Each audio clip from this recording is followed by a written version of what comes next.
Good evening and welcome to Sunset News on Thursday, the 11th of January 2024. As always, we bring you the news, community stories, economics, the weather and sports. I am Ashwin Betty. I'm Mohana Klahe. Let's get into the news stories for tonight. The Education Ministry's Executive Director, Sanet Steenkamp, talks about how the ministry is delighted with the learners and teachers' efforts on the improvement of the 2023 academic performance of learners compared to 2022. Now, Steenkamp was speaking at the release of the NSSCO and NSSCAS results. June Augustine, acting principal for Rukonga Vision School, which once dominated the list of the top 20 performers on the ordinary level, says that teachers at the school are committed and have strong teamwork, hence impressive academic performance.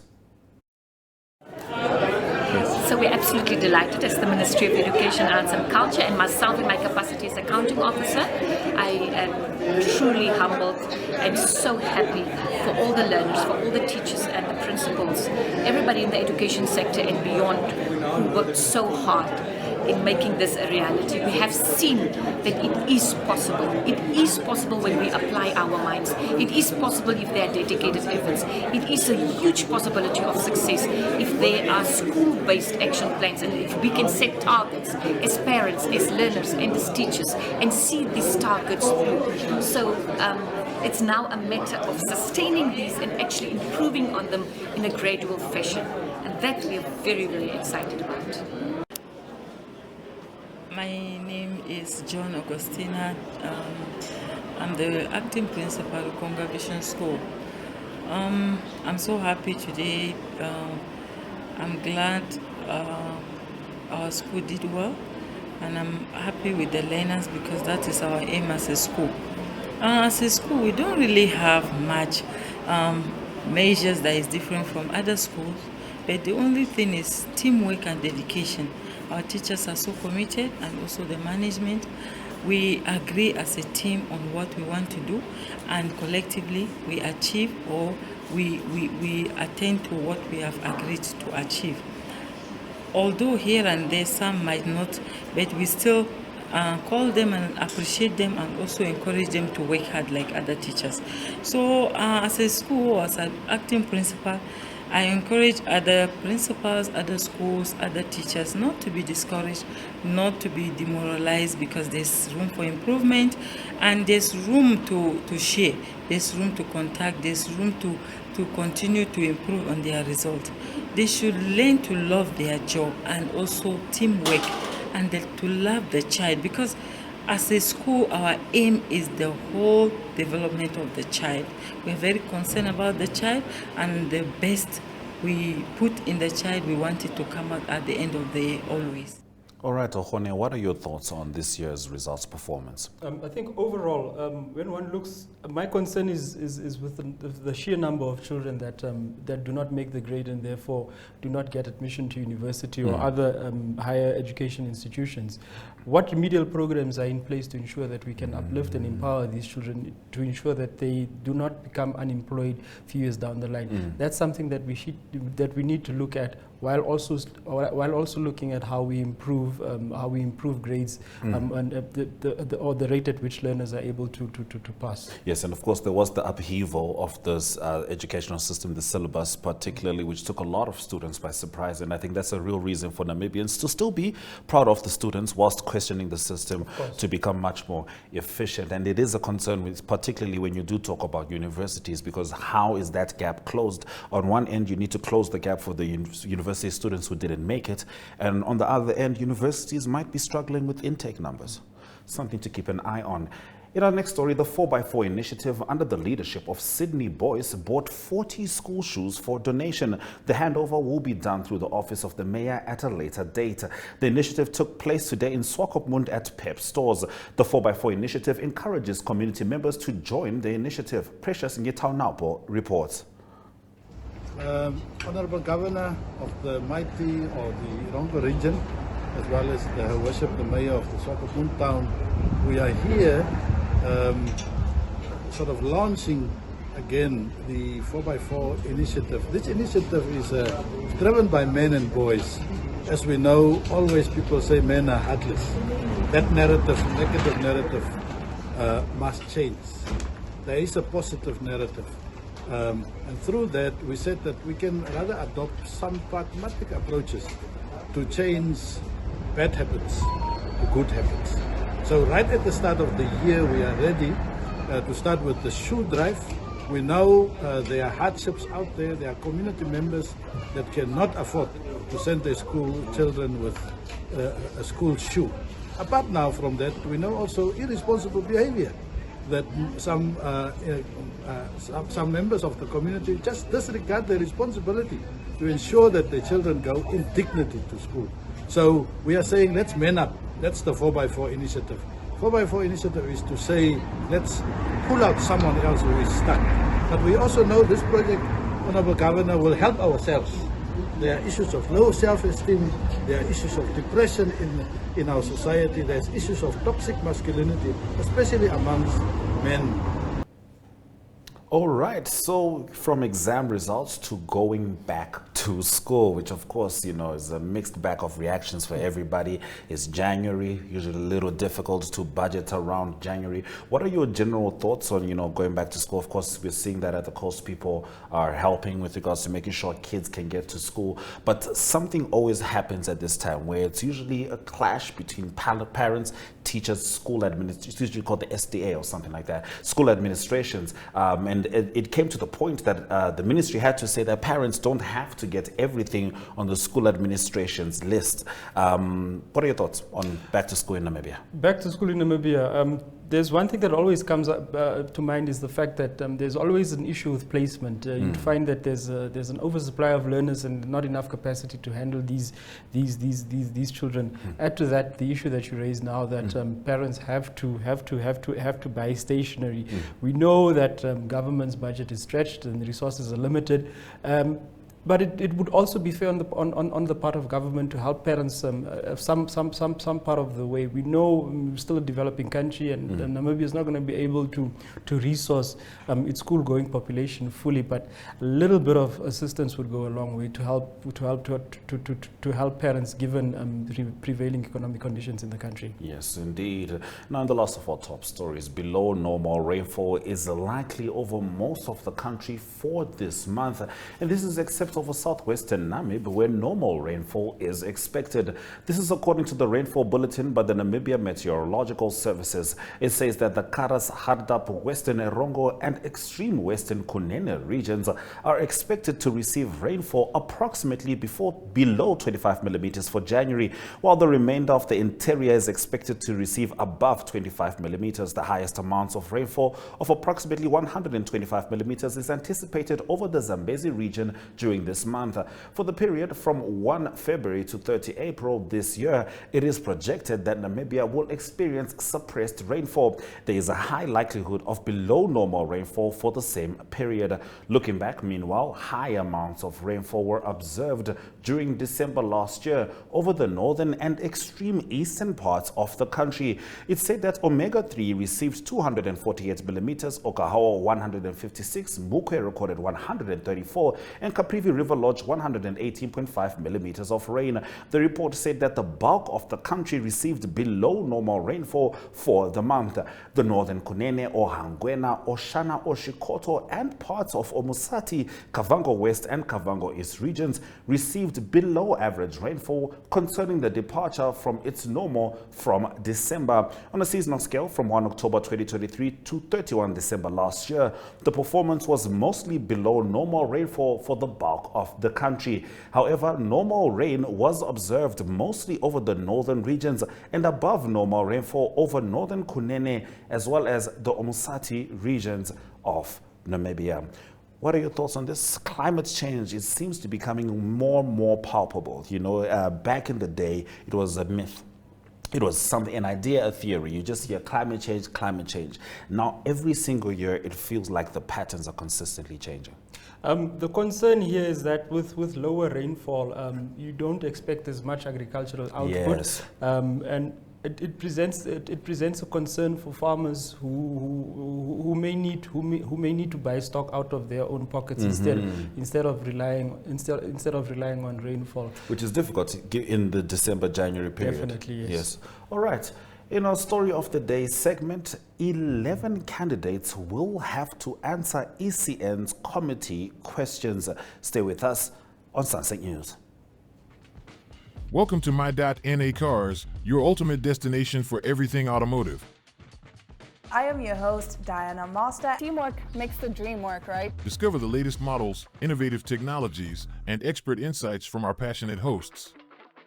Learn essential maintenance tips and get exclusive behind-the-scenes access to the automotive industry. Don't miss My.NA Cars on NTV every Thursday at 2100 hours. Tune in and ignite your passion for automobiles.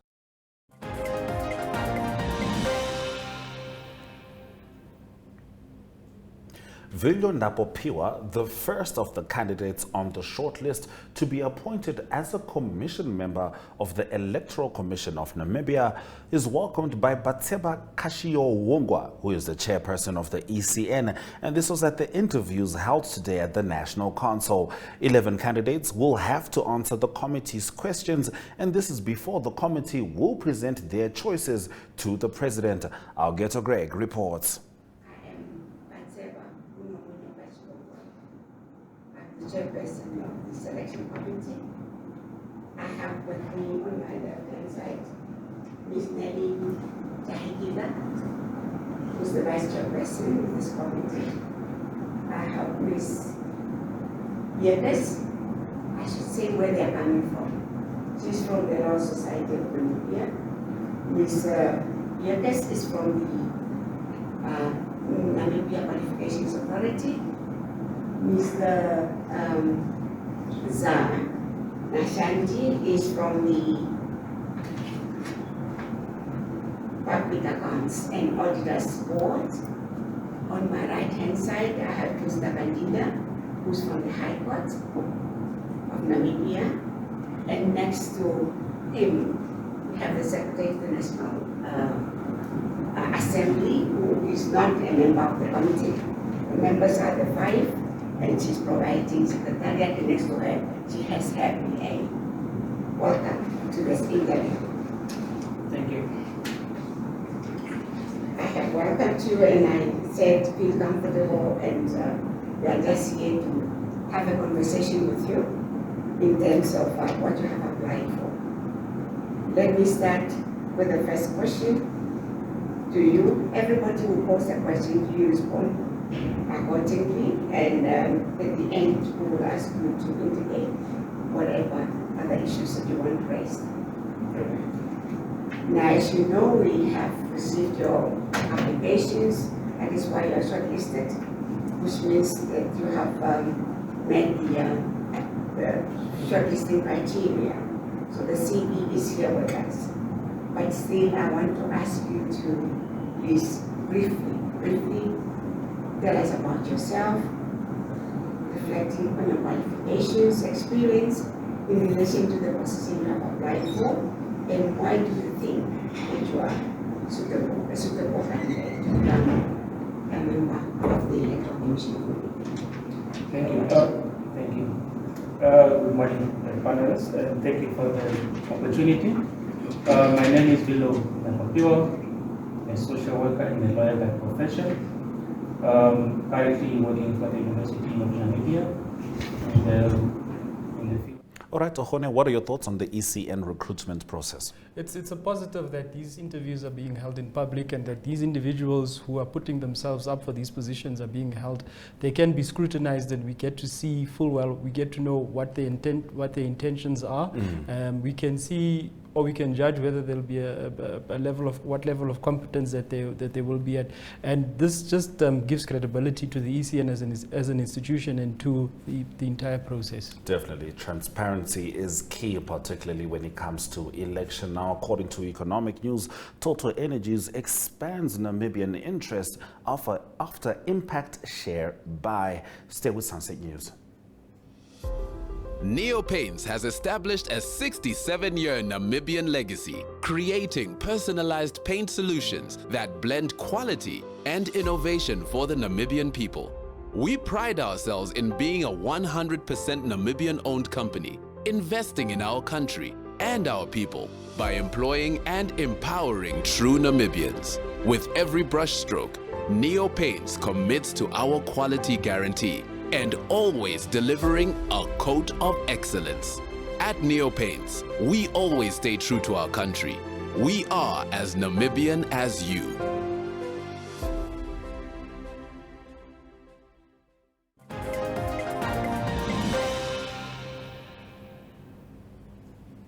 Total Energies Namibia has signed an agreement to purchase a 10.5% participating interest in Block 2913B and a 9.39% participating interest in Block 2912, both located offshore Namibia from Impact Oil and Gas Namibia. Upon completion, Total Energies would own a 45.25% interest in Block 2913B, containing the Venus Discovery, and a 42.5% interest in Block 2912. Meanwhile, Impact is set to retain a 9.5% interest in each license. As part of the transaction, which is still subject to customary third-party approvals from the Namibian authorities and joint venture parties, Impact will also be reimbursed in cash for its share of the past costs incurred on the blocks, net to the farm-out interest, which is estimated to be approximately 1.8 billion Namibian dollars. The agreement provides Impact with a carry loan for all of Impact's remaining development, appraisal, and exploration costs on the blocks from 1 January 2024 until the first oil date. As per this agreement, Impact will be reimbursed for the past costs incurred for those interests through a 1.8 billion payment at closing. The Impact will also be carried for its remaining interests until Impact receives the first sales proceeds from hydrocarbon production, secured via a repayment mechanism based on Impact's share of production, said Patrick Pouyanné, Total Energies Chairman and Chief Executive Officer. Total Energies intends to share this additional participating interest with its strategic partner and joint venture member, Qatar Energy. Let's head into the indicators. The Namibian dollar trades at 18.60 next to the US dollar. 20.40 Namibian dollars gets you €1. 23.65 gets you a British pound. And for 1 Chinese yuan, you get 2.60 Namibian dollars. Commodities are in the green, the highest uptick coming from Brent crude oil plus 1.55%, followed by copper plus 0.78%. Now in international news, top UN court opens hearings in Gaza genocide case against Israel. Stay with Sunset News.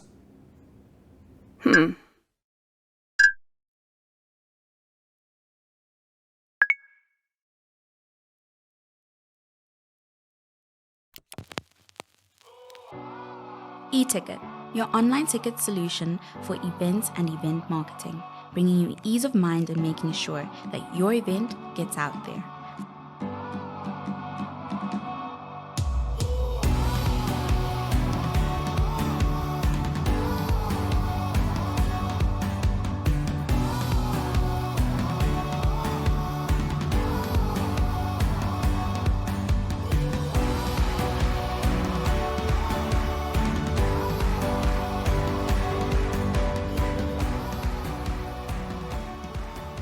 For more information, contact events@nmh.com.na.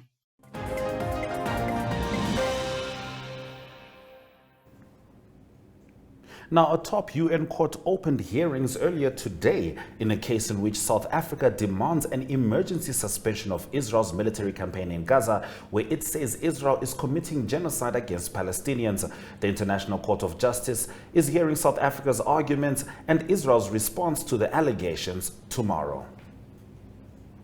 Stay with Sunset News as we look at your weather predictions after the break. Welcome to My.NA Cars, your ultimate destination for everything automotive. I am your host, Diana Master. Teamwork makes the dream work, right? Discover the latest models, innovative technologies, and expert insights from our passionate hosts. Learn essential maintenance tips and get exclusive behind-the-scenes access to the automotive industry. Don't miss My.NA Cars on NTV every Thursday at 2100 hours. Tune in and ignite your passion for automobiles.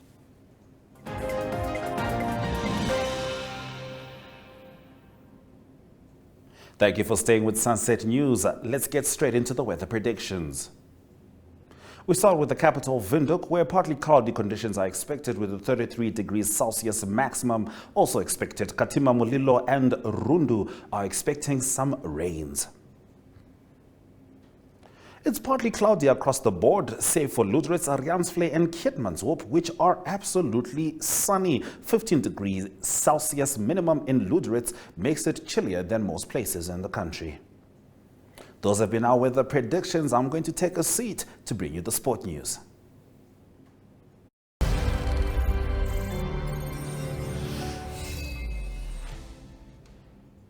Let's get into the sports stories. Matabele Football Club has parted ways with head coach Nicholas Woody Jacobs, who is set to lead the Namibian national women's team. He joined in August after newly promoted Matabele reached out to us searching for a CAF A licensed Namibian coach. We are happy to see that he had a successful spell at the club, with the team currently sitting 6th on the log standing after 12 games. Now Orlando Pirates FC, who are currently last in the Namibian Premier League after 15 games, have appointed their former coach Woody after he parted ways with Matabele FC.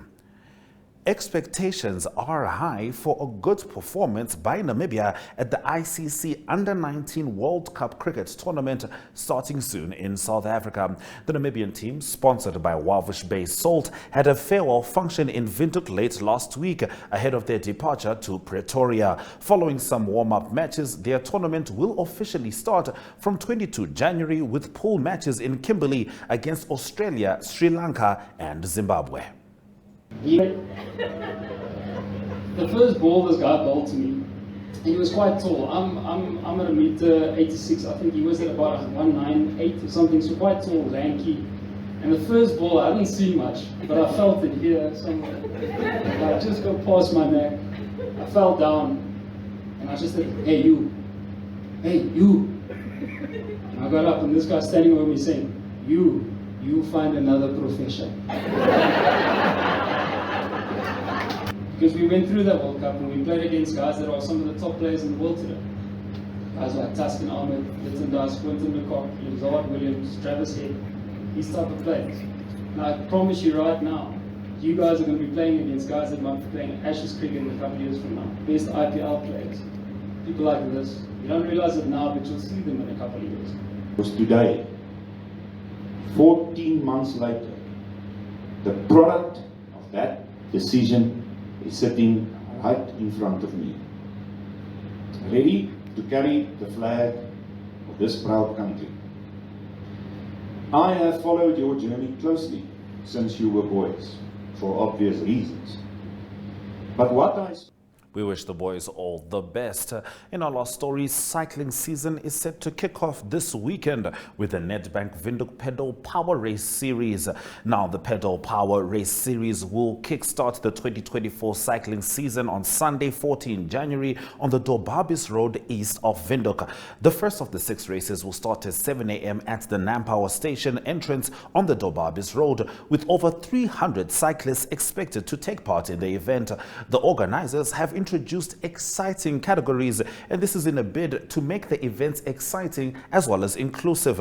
These include mountain bike category, the school teams category, the para-athlete category, the individual category in the time trials event, and a regional event that will be hosted outside Windhoek. Now, Nicole Spangenberg from the WPP said registration will be open until Friday, 12 January, with the cutoff time set for 12 p.m. At WPP, we aim to create a platform for cycling enthusiasts that is inclusive and accessible to all, with a focus on developing our members to ride with confidence, socially or competitively, regardless of their age or grade. We want the events to attract more cyclists because the sport is good for mental and general health, she said. And with that, we've come to the end of our sports news.